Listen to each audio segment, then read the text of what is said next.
Hello and welcome back, and today we're going to talk about the ZimaCube 2. This is going to be quite a bizarre little video, and I'll be honest with you, I've not edited it yet, so it's going to be interesting to see how this pans out. I'm again still here in Shenzhen, China, and I'm over here at the offices with Icewell. Now this video is kind of two things. Number one, we're taking our first look at the ZimaCube 2, but also we're going to be talking to the CEO and founder of Icewell, Lauren Penn. And this video is going to be two things. It's going to be me going through the details of the design on this, and we're going to be interspersing between this and the Q&A while we're talking about the ZimaCube 2, why the ZimaCube 2 is a thing. We're also going to be talking about the improvements over the original. We're going to be talking about ZimaOS, why they're not going to crowdfunding, and just talking about the general design and ethos of this. Now, we talked about this box on the channel, I think in Feb 2026. It's the end of March right now, and this device is the standard class model. I know a lot of us are wondering about the pro class model, how it's incredibly similar.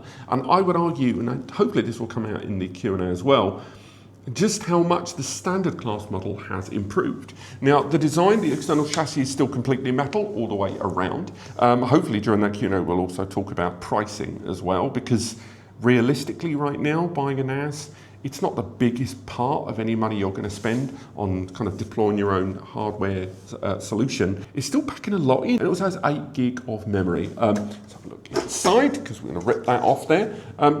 Again, using hex screws all the way around. You guys know how I feel about hex screws. I hate them. I know people think they're nice and flush, but I hate them, but they are still copper all the way around the edge, which I think is quite pretty. Inside, let's be honest, hopefully you've got some stock shots there on screen.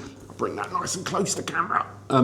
Inside here we've got an improved cooling rig. It looks like a vent vapor chamber going directly into a rear mounted fan. The vent chamber goes all the way into about there, so it's almost the full depth of this, and that goes straight into piping as well, just running straight all the way around. It's almost the entire height, I will say, of the casing there. It's still running on an MITX board with custom-made design with 2 PCIe slots inside, and again, SODIMM memory, interestingly as well. It's an 8 gig Samsung 8 gig module, it's DDR5, so with 2 SODIMM slots, so again, scale up is an option. We've got a USB port inside, and alongside that, we have got the operating system there running on a 256 gig SSD inside there. So again, I'm not sure if there's an upgrade option. I know there's 3 purchase options. The standard class model, there's that i5 Pro series, and there's the Creator pack that includes an RTX graphics card as well. The system's got a couple of 2.5 gigs there on the rear. The Pro series is the one with 10 gig. And there's also a couple of Thunderbolt 4 USB 4 ports as well for direct connectivity. This will also include the full license for ZimaOS as well. Now we've got the rear mounted fans underneath there. Hopefully they've solved that cooling problem and the power delivery issue. I think Will over on SpaceX raised that up. I might bring that up during the Q&A actually. I do think it's worth discussing. Alongside that, on the front of the system, we have got, let's bring that off of there. I wish they provided a handle there on the front to remove that. We've got the 6 SATA drives there still inside, and alongside that we have got, let's bring that out of there. We've got that sled. So again, in the standard class model, I actually didn't mention this during the course of the previous kind of news video about this. The standard non-pro model has got the 4 M2s inside there. I think they were listed at either 3x1 or 4x1. I assume they're going to be 3x1 given this. The speed was listed at 800 megabytes per second. Again, we'll bring it up later on. And this is that board that does feed onto that USB there at the top there, which again, I always wondered whether that USB could be used for other stuff. We'll cover that more in the review when we've got one of these in the studio.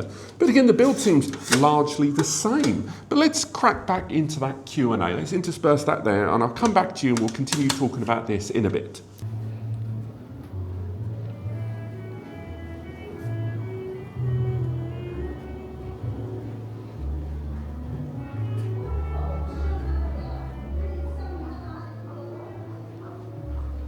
Wasn't ready for that.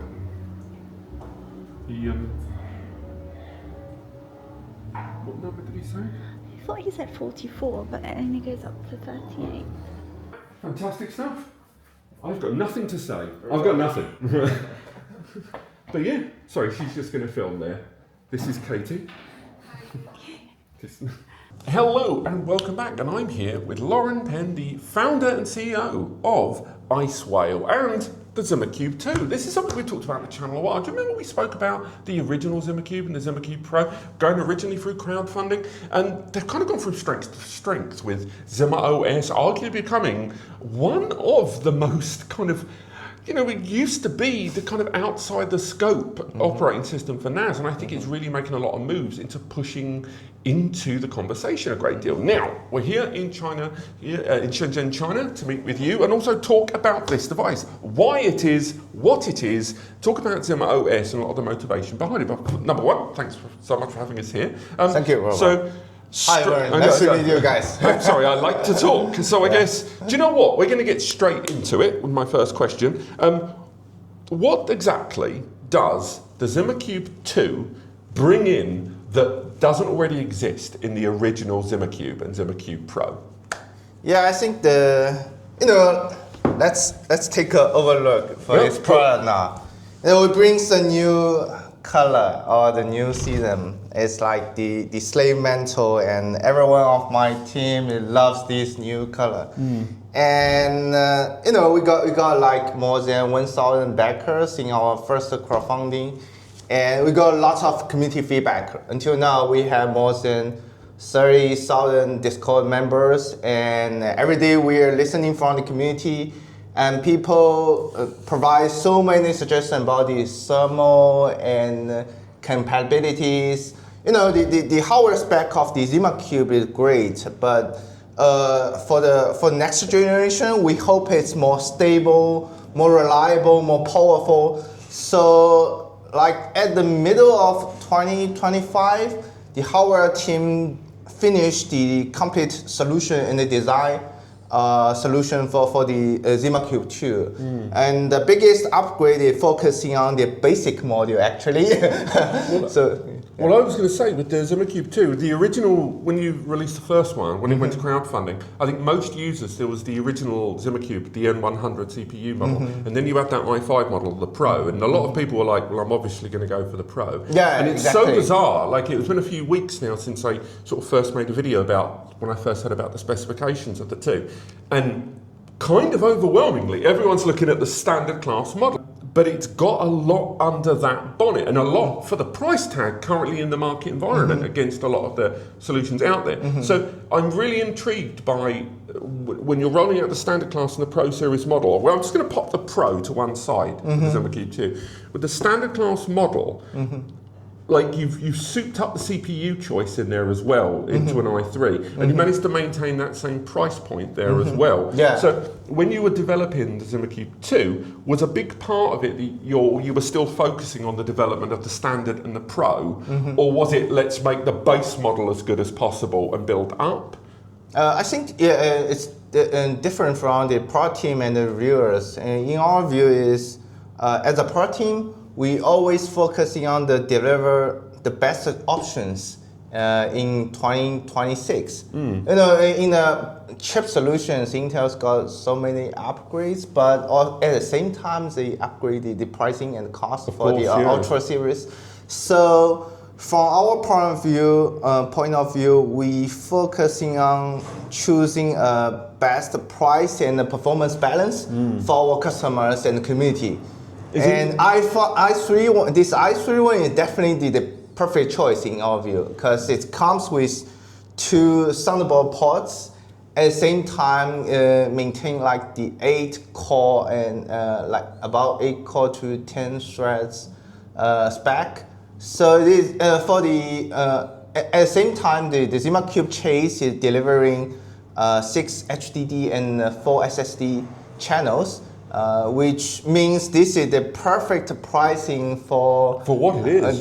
For it is. I mean, compared against the original, you've already scaled up there the M.2s. You've scaled up in terms of the CPU and the number of cores and the capability, and obviously the maximum overhead of RAM. Obviously, RAM at the moment insanely priced, which again actually leads me to that point about some of the hardware spec and value, because I don't think it's a big secret, but people buying a NAS in 2026, they're looking at their spend, they're looking at how much hard drives and SSD and RAM is going to cost. The hard drive, the NAS is actually the smallest part of the spend. Exactly. So on the one hand, it is important that all the money that's being saved on a device like this a lot of that is buying them another terabyte. It's buying them another 8 gig of RAM right now. I think 8 gig of RAM is like $100 or $80 to $100. It's insane.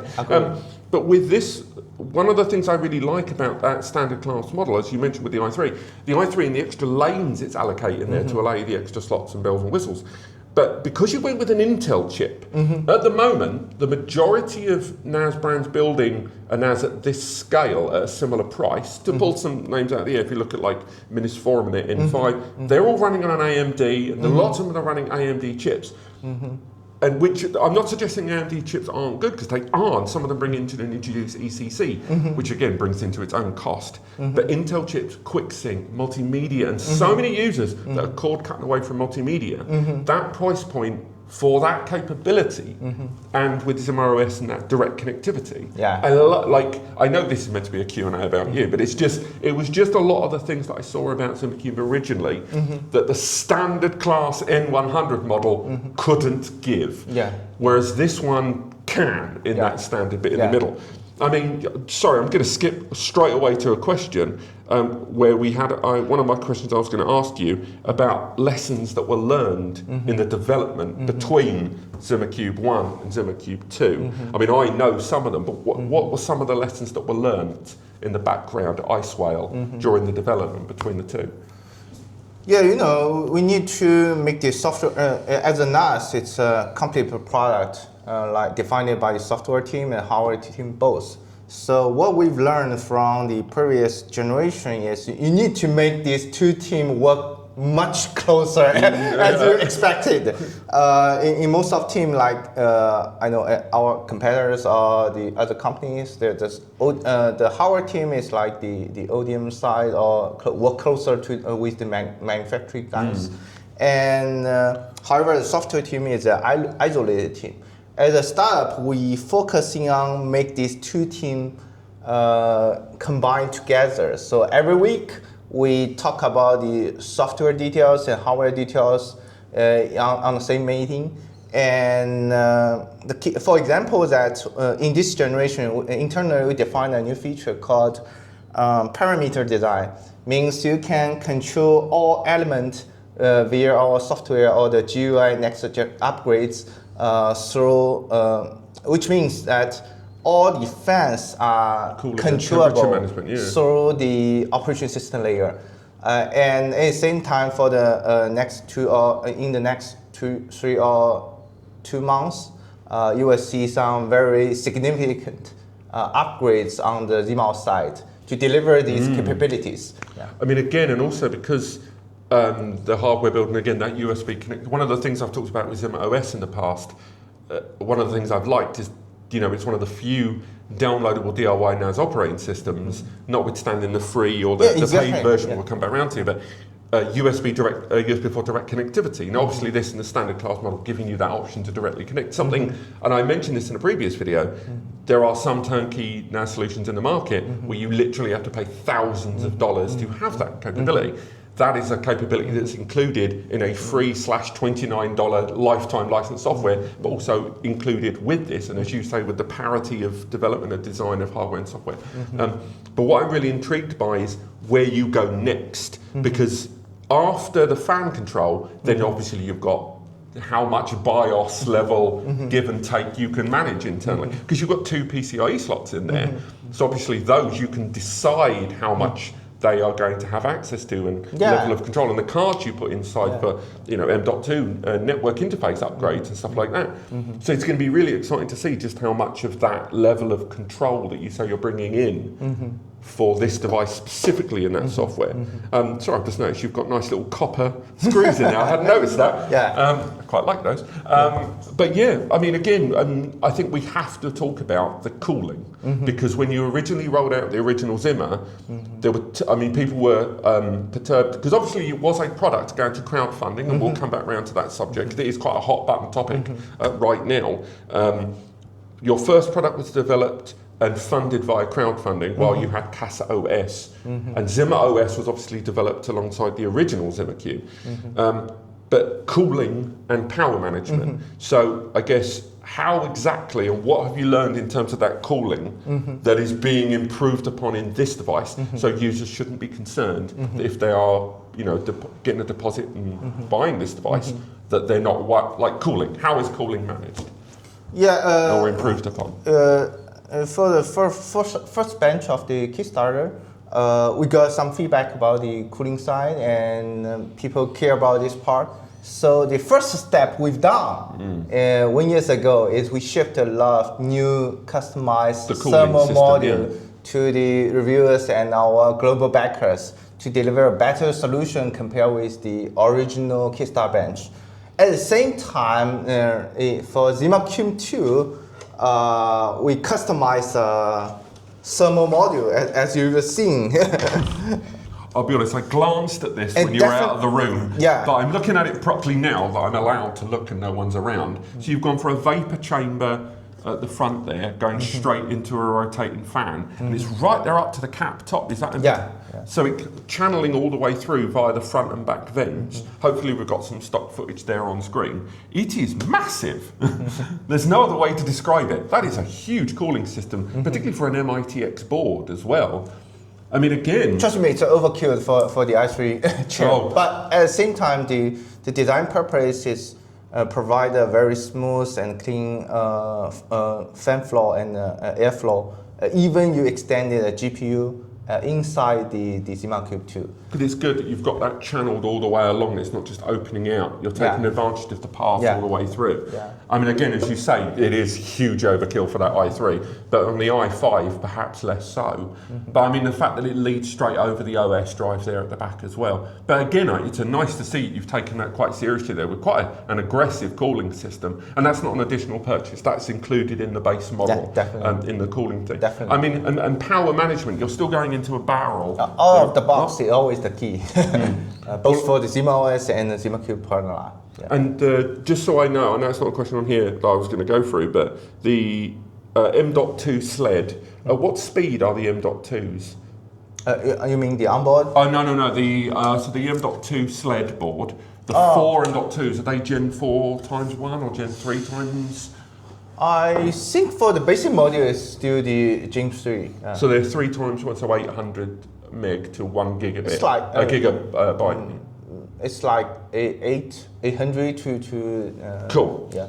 Fantastic. I mean, again, the cooling system, but when it comes to any of the power management on the system, have there been any changes on power management between the SATA drives at the front? Anything like that? Cool. Me again. I'm just stuck myself here in the middle of that Q&A again. How's that going? Let me know in the comments. And also tell me your favourite colour. This room's really echoey, so I'm sorry if that's coming across in the recording there. I was going to sort of return to the subject of this device right now in a competitive marketplace, because I'm sure during the Q&A I'm going to be talking about this device in of its own and not really talking about the rest of the marketplace right now for turnkey. But realistically, buyers' options are pretty broad right now, and there's a lot of different competitors coming out of the fold arguing, desperately trying to get your money. Now, I will say the standard class model here does bring a lot for your money. We are still talking about an i3. Yes, we're talking about the cost of SSDs and RAM and stuff like that there at the moment, but it's still a nice solution. And when you're looking at things like the N5 for Minis Forum, then we've got things like the new U-Star that we talked about recently there. A lot of these solutions are either arriving with just the hardware and you have to go full turnkey, full non-turnkey DIY solutions in the market, or you've got things like the Minis Forum that we've mentioned before arrive with Minis Cloud OS, which is built on, I think, either Finu OS or that other Chinese NAS operating system out there.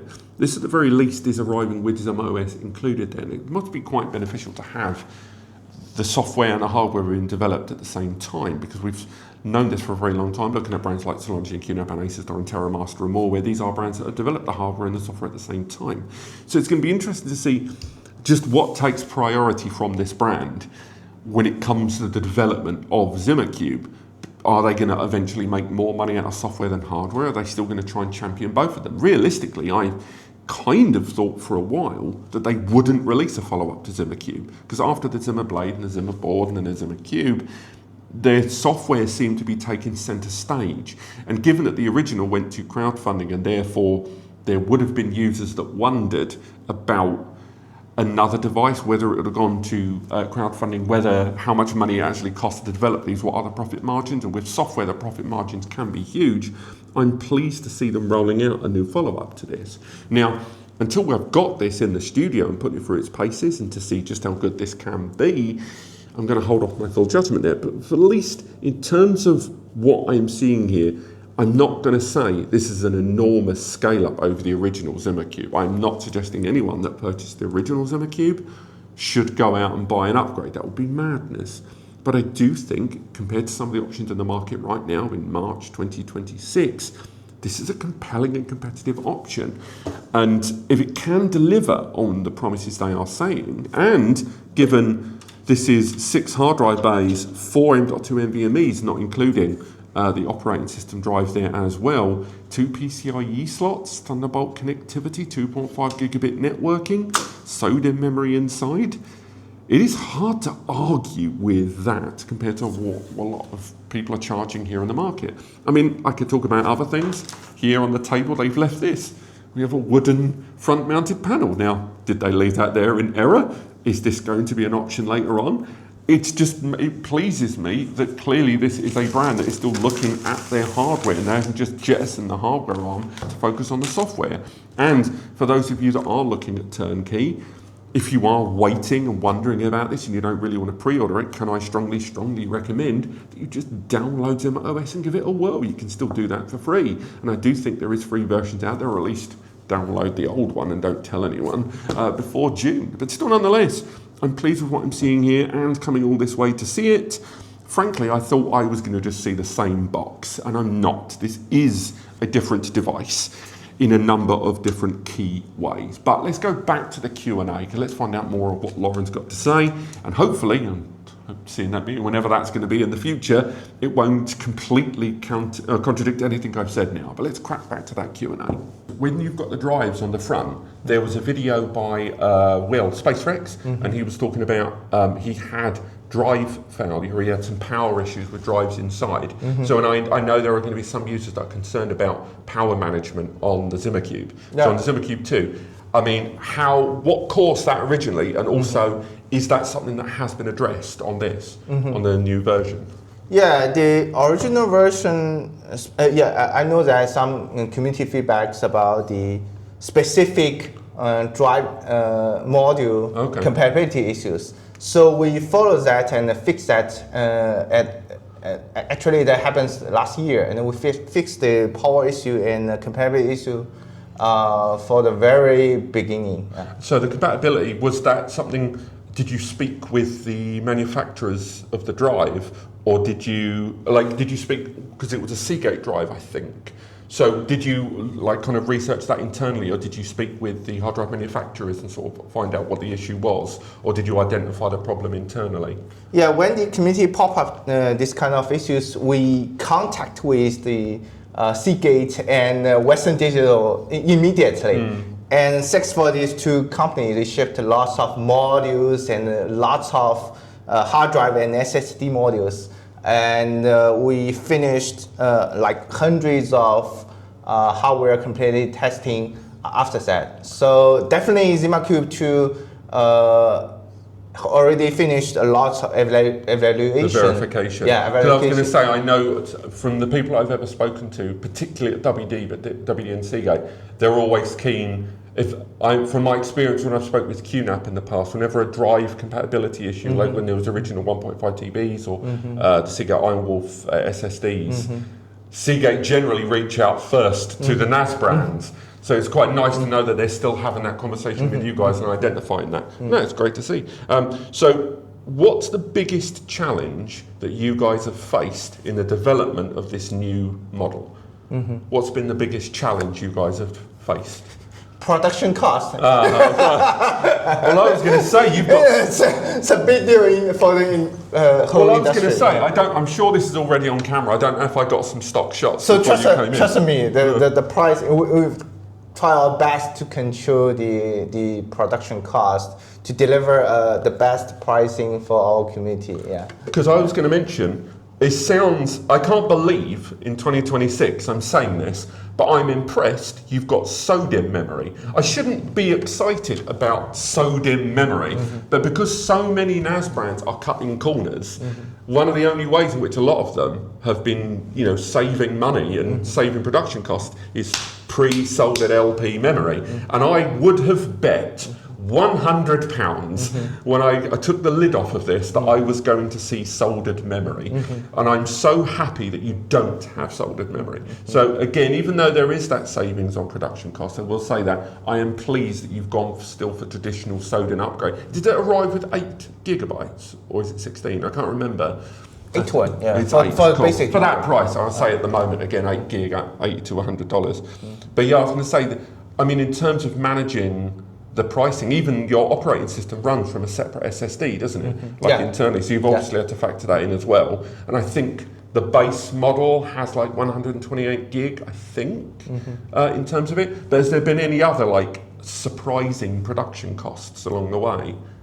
Yeah, the CPU, almost all the key components increased a lot. Yeah. What a pain. Yeah. And switching over to ZimaOS, because obviously this is a turnkey solution. Let's be honest with ourselves here. What is a turnkey solution? It's a device you turn on and it's good to go. And this, you can boot this up with no hard drives inside. You can initialize it with the operating system inside. Now, it's something we discussed last year. ZimaOS was free for the longest time. When it was Casa OS, free for the longest time. And now it's becoming, there is a free entry on-ramp version of ZimaOS, and there's ZimaOS Plus, I think it's called, and that's $29 lifetime. Yeah. That's not a year, that's lifetime, that's what I recall. Yeah. Now this includes that software. Yeah. So my big question, now I've got you here in this room and I can lock the door, what's been the community response to that? How has the community responded to you guys saying our software is now $29 lifetime license? What's I remember, at the very beginning, community are confused about this upgrade, and somehow part of them feel you should keep it always free, and a part of community members think, ZimaOS team deliver very good products and it's sustainable business. So we respond with it at the December 2025. Last year at December, we explained the reason why we provide the paid license solution and why we choose the lifetime solution. There are some very key reasons. First, we hope this business is sustainable, right? Instead of just we provide a free software and we just the team is just to go away. So the second reason is we really appreciate all mode and community feedbacks from our Discord team, Discord members, and we provide a community reward. We call it value in, value out. 33% of our license revenue will rebate back to the community contributors. Oh, wow. Like people who help us to maintain the Casa OS and the ZimaOS App Store, and people who, the community, we have more than 10 community mode who operate and helping people to solve ZimaOS general and Casa OS general questions. They're the part of key members who we want to provide some small feedback or small reward back to them. Yeah, that's something we're working on. And that's not in place, but that's going to be coming down the road. So that kind of definitely. supported back and forth model. Because I was going to say, all the ZimaOS license revenue will go back to the community. So we call it value in, value out. Because that's the other thing. Because you ran on a free model for quite a long time. And even now, you can still download the old models if you want to play with it. So you had that level of community tinkering and feedback and playing around with it as well. It's going to be really interesting to see how things go beyond that. I think it's June or July 2026 when you've got that paid model there in place. And I will say, and I've not been really secretive about this online, $29 is fine. It's, if you're lucky, it's 8 to 10 coffees. It is not a lot of money for something for you to cord cut away from paid services. And it's a good model, and something we've talked about online. Lots of people making comparisons between ZimaOS and say HexOS. HexOS, which is, you know, a lot of people might mean spiritedly have called HexOS a skin. I don't think HexOS is a skin, but it's not an operating system, and that is $300. And you still need to have TrueNAS there in the first place, and it is part of the installer. But that is a lot of money for an on-ramp service and simplified. Now, ZimaOS is not difficult to use. I think most people can use it. So $29, was that a number you guys researched for a long time? Yeah. Because I'm wondering, because frankly, it's almost too low, but given the scale of your business where it is right now, there may be years down the line, I think you would have to accept that if you got bigger and bigger, you would have to increase that number. But now $29 on a lifetime license is surely based on the size of your business. I don't think so. I think the pricing is a very key element of a business. So we grow up from the community. The pricing is a very key element. And when we think about this, pricing is based on our vision and our purpose. The reason we built Icefield team and the Zima partner line is democratize the cloud capabilities. We hope everyone or every family in the global world can deploy or host their own cloud to take back their data power. So what if you want to achieve that purpose? You need to define a sustainable and acceptable pricing for broader members. So I think the pricing depends on your company or your product team's purpose. Well, I'm looking forward. So which means even if we scaled our market size, we will still maintain this price balance for the community. I look forward if I come back here in 10 years' time and in 10 years' time, because right now we're in a position where, and again, most of you watching this, you've got things like Plex going through it now, and Unraid, where they suffered a problem where they had a low price and a low lifetime license. And I would argue TrueNAS is now having this problem right now, whereby you get to a business model where you've been running for like a decade, 15 years or whatever, and you've got the weight of all of these users that paid a lifetime license a decade ago. They bought 8 coffees worth of software, and you have to carry these users forever. And there is a balance. There is a balance between supporting those end users and being realistic about remaining sustainable. So I'd be interested a decade from now. Maybe I'll play back this footage. I'll be a lot grayer. You'll look the same. Thank you. But I'm going to be interested to see how long, because it's a good price. It's a fantastic price for what you are offering. I mean, I liked software when I first used it, and I remember saying how I don't understand how this software is free. So I know it sounds like I'm blowing smoke, but it's going to be interesting to see where that goes. But to go on to my last question, and this is, I mean, we're recording this, what's the date today? So the date today is the 26th of March, and it's very apt we're talking about this, because the question I originally was going to ask was to do with, because ZimaCube 2 isn't going to crowdfunding. The original was, but this isn't. It's going straight to your own store, where you've already got the Zima board and Zima Blade and a lot of other Zima products. So my question is twofold. One, why didn't you go to crowdfunding? And two, has anyone have you seen the response from the end users and buying and people looking at pre-orders for stuff for this? Because at the moment, sorry to go on another tangent on this, but Ugreen at the moment is having something of a hotly contested debate online about the way they've managed a recent crowdfunding campaign of their AI system. Then that happened less than 24 hours ago at the time of recording this. So going to my original question, why did you not go for crowdfunding on this one, given the scale of your business and the size of it, and also what has been the response in terms of pre-orders? You don't necessarily have to say how many if you don't want to, but what's the response been? Yeah, actually for Kickstarters, as a pro team, we see Kickstarter as a tool. It can solve two kind of different problems. First kind of problem is if you don't know this, as a The builder, market, yeah. we are a builder. Sometimes you got some massive and interesting broader ideas. If you want to evaluate if a product's value or potential, Kickstarter is the best way. Because like the Zima board, we launched it at 2021. Most one in China think nobody needs a home server. We talked about this last year. Last year when it came actually, I don't know if my interest will be a real product, will be liked by the global community.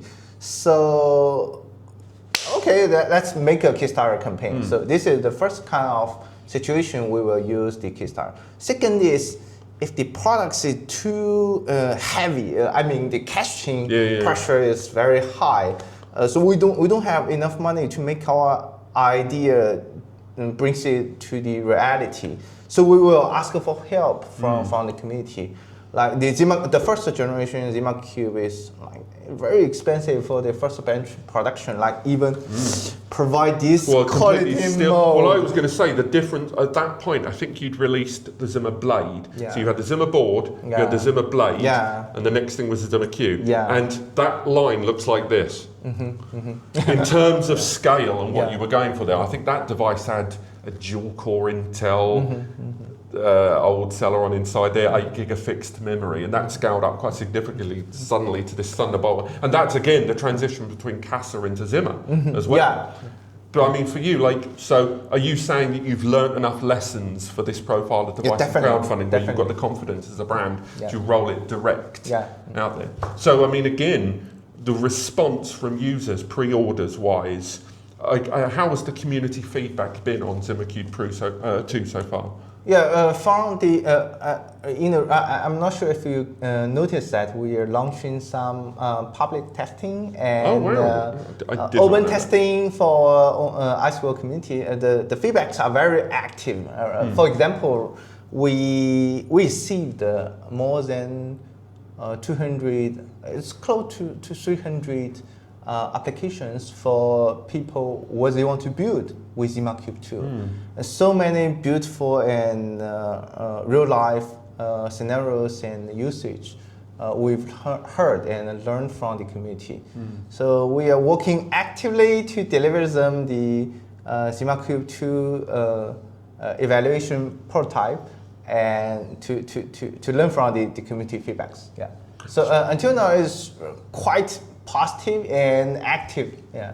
So, I mean, again, before we wrap things up, I think I know the answer, but ZimaCube 2 and ZimaCube 2 Pro, which one of these two models is seemingly the one that the users, that you're getting the most positive reaction from? Which one does seem to be the one that users like the most? Creator pack. The one with the module with the GPU inside, yeah. Well, I was going to say, it's on the face of it's quite a high price, but once you start pricing up the individual components, then it kind of makes sense. But no, personally, I like the standard class model because I think, given what there is in the market in terms of pricing, I think the price tag that's arriving at, that's very competitive. I'm going to be interested, when I've got one in the studio, I'm looking forward to putting it through its paces, particularly the cooling system as well, but that scale up of the CPU. But yeah, thank you so much for having me today. Can't wait to get hands on it, to be honest. It's that cooling system. I really want to push that to the very scope. But yeah, thank you so much for having me here today. Thanks for Thank you, If you've guys got any other questions, any of the stuff we talked about today, again, like you mentioned, the community feedback, people getting in touch about testing this, we'll link to it in the description below. But yeah, thank you so much for watching. Thank you so much for today, and we'll see you next time. Perfect. Oh, that was great. Thank you, Robert. No worries, man.